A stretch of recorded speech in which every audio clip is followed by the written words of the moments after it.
In 1543, Andreas Vesalius published his book De Humani Corporis Fabrica.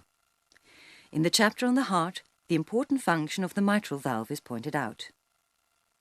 The name valve is not yet used, but it is described as membrana.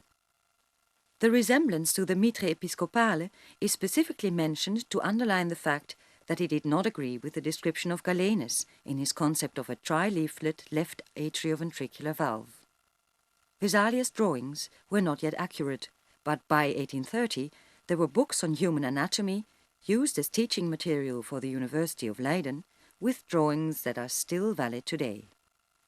The purpose of this video presentation is to outline the anatomy of the different components of the mitral valve in relation to mitral valve surgery.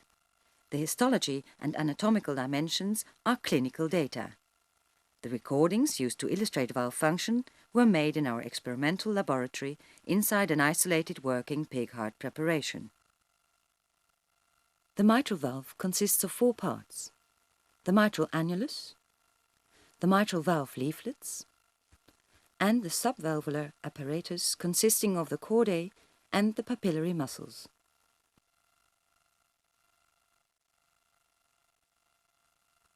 The mitral annulus is, strictly speaking, a non-existent structure, because it's the virtual space at the transition of the endocardial layer of the left atrium, the valve tissue proper, and the endocardium of the left ventricle with the attachment of the subvalvular apparatus. No 2 mitral valves are the same, and the shape of the annulus is unique for each individual, as is shown in the following pictures of 4 different mitral valves. Normal anatomical relations in the average adult are as follows. The orifice area of the mitral valve at the level of the annulus is approximately 6.5 square centimeter for women and 8 square centimeter for men. The circumference is approximately 9 centimeter for women and 10 centimeter for men. The effective orifice area of the valve leaflets is approximately 30% smaller. The valve is asymmetrical in shape, with a long axis of approximately 5 centimeter between the commissures and the short axis of 4 centimeter in the anterior-posterior direction. The difference between diastolic and systolic annulus size varies from 23 to 40% depending on the inotropic state of the heart. Viewed from the left atrium, the annulus can arbitrarily be subdivided into 2 areas, anterior and posterior to the commissures. Starting from the superior commissure, rotating clockwise, the annulus is adjacent to a small part of the left ventricular free wall, the left fibrous trigone, and the left coronary cusp of the aortic valve. The non-coronary cusp is the next structure which borders the annulus, continuing on to the interventricular septum. The fibroelastic tissue between the left and right fibrous trigones is called the aortomitral membrane. The continuation of the mitral annulus from the interventricular septum to the ventricular free wall is the obtuse margin of the left ventricle. The angulation of the ventricular wall reduces the stress in the wall, and as a consequence, the heart muscle underneath this part of the annulus is thinner. This area of the annulus forms the transition between the relatively immobile part of the interventricular septum and the mobile area of the left ventricular free wall, as is shown in the X-rays of a native valve with an annuloplasty ring. Because of the thinner wall and the movement of the posterior wall, this area of the annulus is particularly prone to paravalvular defects after valve replacement. The entire area between the inferior and superior commissure is supported by the muscle of the left ventricular free wall. From this description it follows that under physiological and pathological conditions, the area between the left and right fibrous trigones is rigid and not likely to dilate. The remaining part of the annulus may very well dilate under pathological conditions, as it's only supported by muscle and not by fibrous tissue. Under physiological conditions, the annulus changes in shape during the cardiac cycle, as is shown in the tracings of the annulus of a mitral valve in relation to the timing of the electrocardiogram.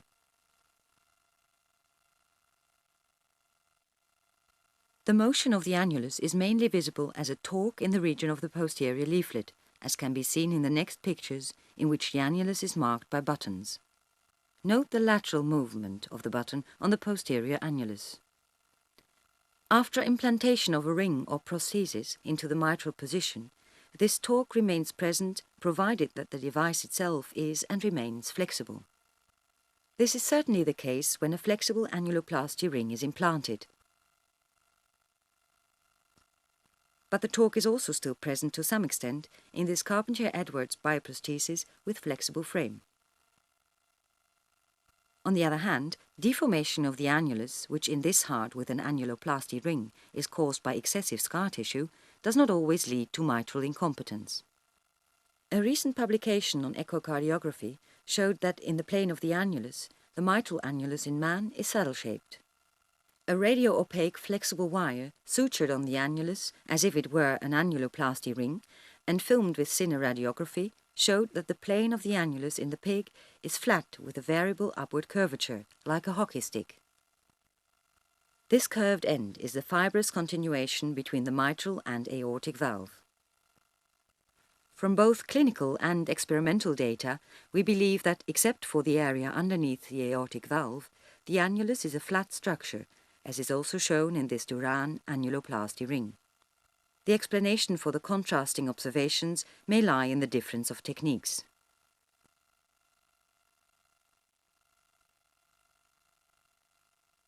The histology of the mitral valve leaflets is simple. It consists of an endothelial layer on the atrial side, a central spongiosa of fibrous tissue as middle layer, and a ventricular endothelial layer into which the cords attach. The atrial side has a smooth surface. The ventricular surface is irregular, in particular the area where the cords insert into the valve leaflets over some distance. The site of insertion on the ventricular surface, called the rough zone of the leaflets, serves as a fibrous reinforcement. During systole, it delineates the coaptation line from the proximal membranous part of the valve leaflets. The rough zone is larger in the anterior leaflet, because the cords insert over a larger area in the central part of the leaflet. The rough zone is smaller in the posterior leaflets, tapers off towards the clefts in the leaflets and towards the commissures, and is absent in the commissural areas. Thus, fibrous reinforcement is not present in commissural tissue.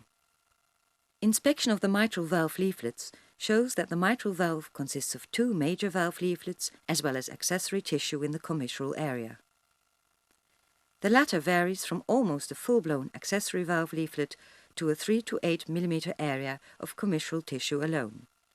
Both in man and in the pig, the shape of the two largest leaflets, the anterior or aortic leaflet and the posterior or mural leaflet, is entirely different.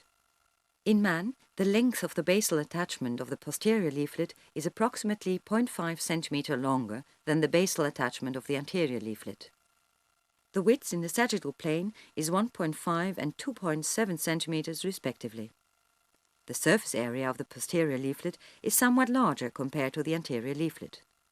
The combined surface area of the two leaflets is 1.5 to twice the surface area of the mitral orifice in diastole, while in systole the anterior leaflet alone may cover the mitral orifice.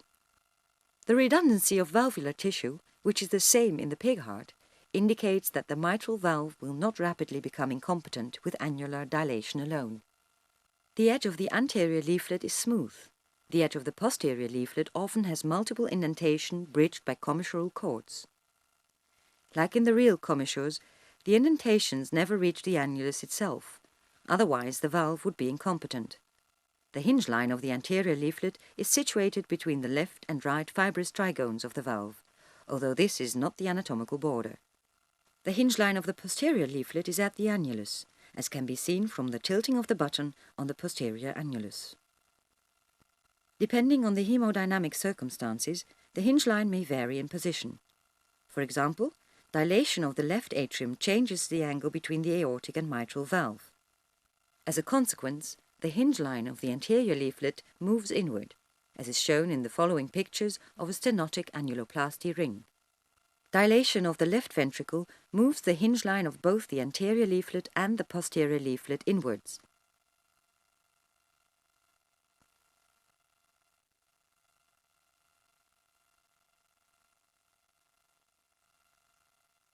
The chordae are tendinous, string-like structures connecting the valvular tissue to the papillary muscles or to the ventricular myocardium. They consist primarily of fibrous tissue with an endothelial lining. Because of the collagen structure, the cords do not stretch more than 10%. Size and length of the cords differ depending on their position. In man, they vary in length from approximately 2.25 cm to 0.25 cm from the marginal towards the ventricular insertion. In diameter, they vary from 0.24 to 1.75 mm.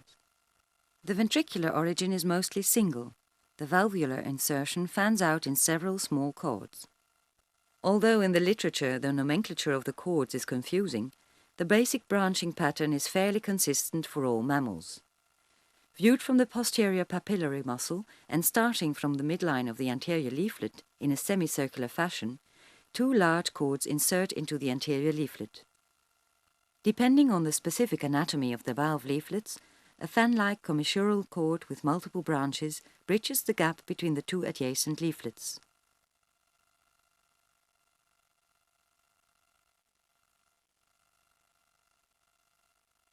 The accessory or commissural leaflet is usually supported by one central cord. The transition to the posterior leaflet is again bridged by a fan-like commissural cord. The posterior leaflet is also supported by two large cords which insert into the free margin or just beneath the ventricular surface of the posterior leaflet.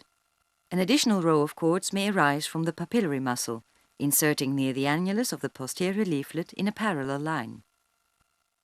From the anterolateral papillary muscle, a similar chordal pattern arises to support the other half of the valve leaflets. In addition to this basic pattern, the cords subdivide into several branches called the marginal, the intermediate and the basal branch, which insert into the edge of the leaflet, just posterior to this area and near or in the annulus respectively. The largest cords are the basal cords, from which the intermediate and the marginal cords branch off halfway between the origin and the insertion. These large basal cords are also called the strut cords and cannot be removed without seriously impairing leaflet function, as they support the central part of the leaflets. As can be seen in the next pictures, these strut cords remain under tension throughout the cardiac cycle. The marginal cords fold round the strut cords in diastole. The main function of the marginal cords is to prevent eversion of the free margin of the valve leaflet into the left atrium during the ventricular systole. The tension on the cords varies during the cardiac cycle and decreases in systole with increasing coaptation of the leaflets. The flutter on the mitral valve visible in these pictures shows that placement of an annuloplasty ring causes obstruction to some degree. The tension on the cords is also altered by the presence of an annuloplasty ring.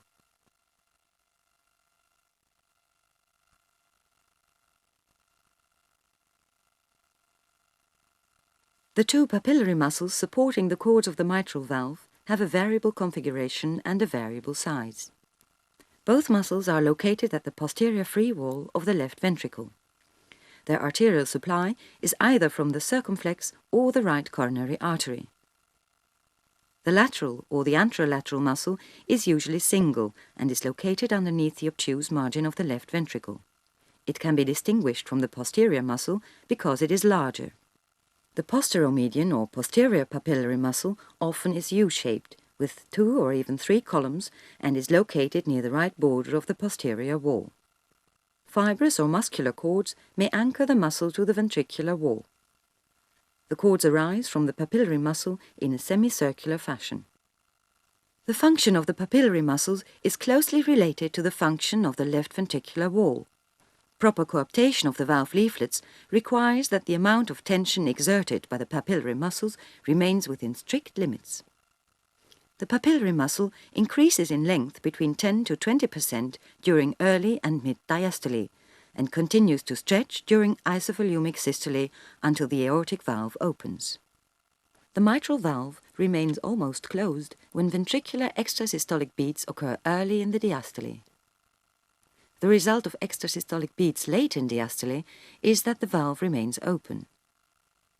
During ventricular ejection, the muscles contract isometrically and prevent leaflet prolapse into the left atrium.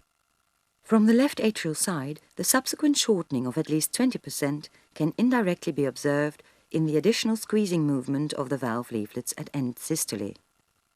The contraction continues into the isovolumic relaxation and initiates valve opening. This asynchronous contraction and relaxation in relation to left ventricular wall motion disappears when diastolic pressure and volume increase. In this video presentation, we have shown the anatomy of the mitral valve in the pig. Because of the similarity with the human heart, we assume that physiological and pathophysiological phenomena are the same and thus apply to both species. Although the anatomy is relatively simple, the interaction with the movements of the left ventricular wall makes the function of the valve very susceptible to malfunction, even when the anatomical integrity is not changed. Ventricular arrhythmias may cause mitral incompetence. On the other hand, even severe damage to the papillary muscle does not necessarily lead to mitral insufficiency. Exact knowledge of the anatomy and morphology of the mitral valve is the basis for mitral valve repair and replacement.